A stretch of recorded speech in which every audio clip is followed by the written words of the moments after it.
조갑제 TV 시청자 여러분 안녕하십니까. 2025년 1월 5일 밤 8시입니다. 윤석열 대통령이 체포를 면하기 위해서 여러 가지 법적 논리를 구사하고 또 법적으로 대응하니까 자연히 일반 국민들도 법에 대해서 공부를 하게 됩니다. 이번 이 체포영장 집행과 관련된 소동은 이것은 물리력으로 해결할 문제가 아니고 법리를 통해서 해결해야 됩니다. 그런데 오늘 이의 신청을 기각한 그 판사가 내어놓은 설명은 보통 사람이 들어도 이해가 갈 수 있을 정도로 너무나 명쾌합니다. 그러니까 체포영장에 대한 이의 신청은 그럴 방법이 없다는 겁니다. 체포영장은 무조건 일단 받아들여야 된다는 겁니다. 왜냐하면 체포영장은 그게 구속영장이 아닙니다. 체포영장은 수사기관에서 불러도 나오지 않으니까 강제로 데리고 가서 조사를 하겠다는 겁니다. 그러니까 여기에 이의를 달 수가 없는 거죠. 그런데 놀랍게도 윤석열 대통령이 거기에 이의를 달아가지고 법원에 이의 신청을 했더니 그걸 기각해버리고 말았습니다. 이걸 보면서 아니 윤석열 대통령은 법률 기술자로 알려져 있는데 그렇다면 법률의 세부 사항에 대해서 정통해야 하는데 기초적 상식도 없이 이의 신청을 했다가 기각됨으로써 이제는 체포를 막을 방법이 없게 되었습니다. 처음부터 없었어요. 그런데 그걸 있는 것처럼 해가지고 언론전을 펼쳐가지고 여기까지 왔는데 오늘 판사가 명쾌하게 정리를 했습니다. 이러는 과정에서 체포를 막았던 대통령 경호처장이 곤란하게 되었습니다. 경호처장을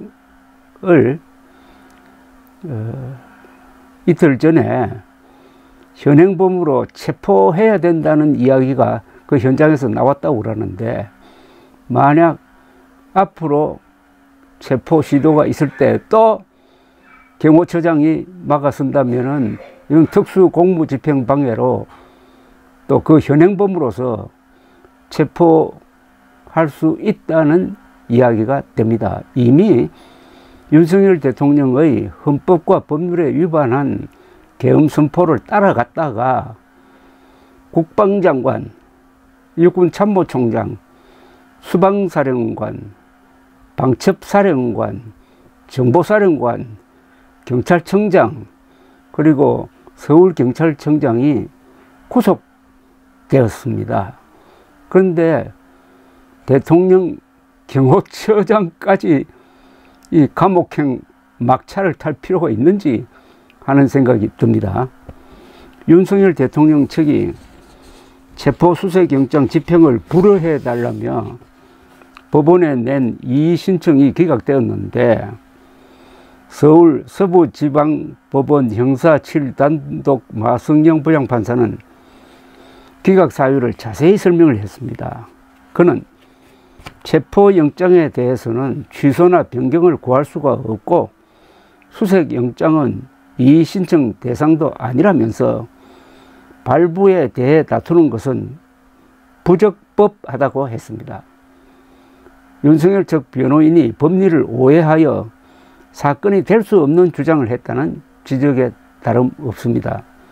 마 부장판사는 신청인은 체포영장 및 수색영장의 발부 자체에 대해 다투는 것으로 보인다면서 수사 단계에서 판사의 영장에 의해 또는 영장에 의하지 않고 체포되거나 구속된 피의자는 적부심사를 청구할 수 있을 뿐이라고 말했습니다.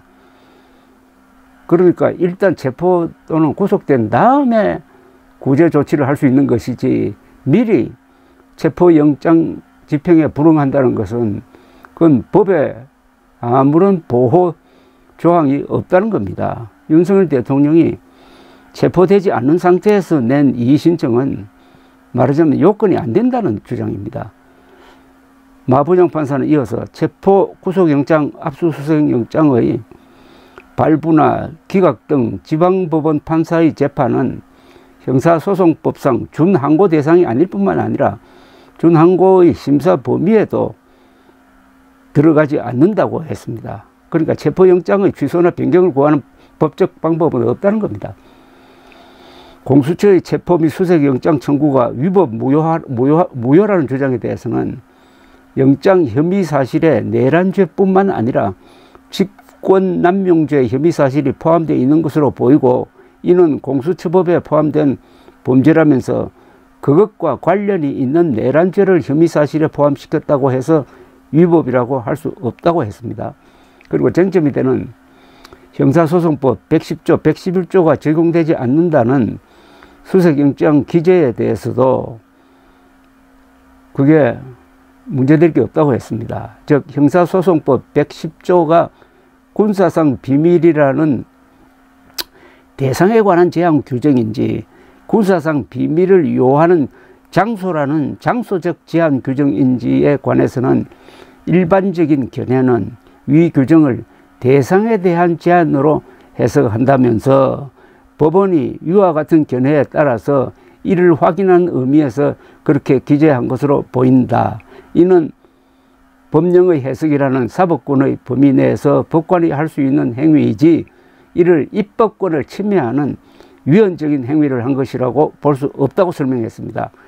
즉 관저라는 장소가 아닌 윤석열이라는 대상에 대한 수색영장이므로 이를 막을 수 없다는 뜻입니다. 그런데 그걸 장소라고 수색을 제한하는 그 대상이 장소라고 확대 해석함으로써 아예 들어오지도 못하게 하는 것은 그것은 말이 아니란 이야기입니다. 마 부장판사는 판사 쇼핑 논란이 일어난 서울 서부지법 영장 청구와 관련해서도 공수처 법상 공수처 사건 1심은 서울중앙지법 관할이지만은 범죄자, 피고인의 특별한 사정 등을 고려하여 형사소송법에 따른 관할 법원에 기소할 수 있다면서 대통령실과 관저의 소재지 관할 법원인 서부지법에 영장을 청구했다고 해서 위법이라고 볼 수 없다고 했습니다. 이에 대해서 대통령 측 윤갑근 변호사는 입장문을 통해서 이의 신청 기각이 곧 영장이 적법하다는 것은 아니므로 오해가 없으시길 바란다며 기각 이유를 파악하는 대로 대법원의 재항고 여부를 검토하겠다고 밝혔으나 체포영장에 불복할 수 있는 방법은 없다는 판단을 법원이 내렸으므로 재항고를 해보았자 다른 판단이 나올 가능성은 전무합니다.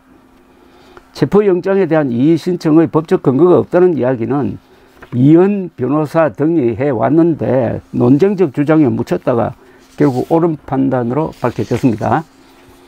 그런데 박종준 대통령 경호처장은 오늘 편법 위법 논란 위에서 진행하는 체포영장 집행에 대하여 대통령의 절대 안전 확보를 존재가치로 삼는 경호처가 응한다는 것은 대통령 경호를 포기하는 것이자 직무유기로 판단했다고 입장문을 냈습니다. 위법 논란의 정당성 여부는 법원이 법리대로 판단하는 것인데 이를 무시하고 자신이 멋대로 주관적으로 판단한 것을 근거로 체포영장 집행을 막았으니 이미 공무집행 방해자를 법한 셈입니다. 편법 위법 논란이 있다는 것은 법을 잘 모르는 윤석열 측 변호인의 이야기지 오늘 법원 판단대로 그런 논란의 소지도 없다는 겁니다.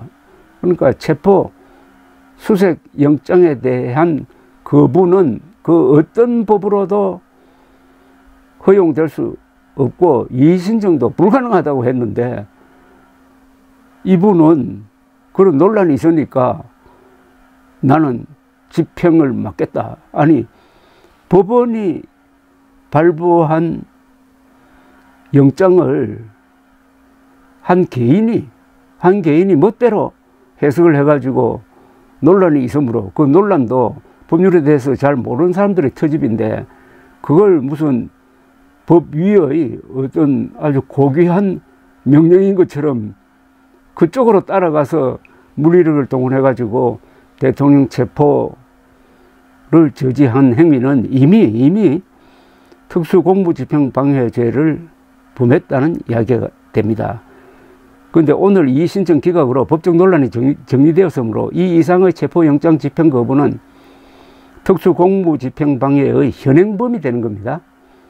헌법과 법률에 위반한 윤석열의 비상계엄 선포를 따랐다가 지금 국방장관, 육군참모총장, 수방사령관, 방첩사령관, 정보사령관, 경찰청장, 서울청장 등이 구속되었는데 경호처장까지 감옥행 막차를 탈 필요가 있습니까? 지난달 31일 서울 서부지법 이순형 영장전담부장판사는 공수처가 청구한 대통령 체포영장 및 관저수색영장을 발부했던 것입니다. 그러면서 군사상, 공무상 비밀에 관한 곳은 책임자 등이 허락해야 수사기관의 압수수색이 가능하다고 규정한 형사소송법 110조와 111조는 이 경우에 적용되지 않는다고 기재를 해가지고 이게 이 신청의 이유가 됐는데 그렇게 해도 된다. 아무런 법적 오류가 없었다고 판단한 겁니다. 그러면은 이제 공수처가 내일밖에 시간이 남지 않았습니다. 내일 지나면은 체포영장을 다시 받아야 됩니다.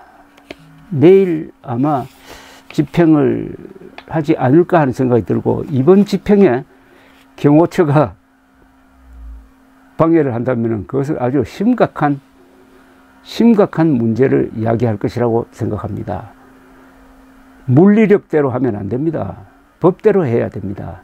그게 법치국가고 민주국가입니다. 감사합니다.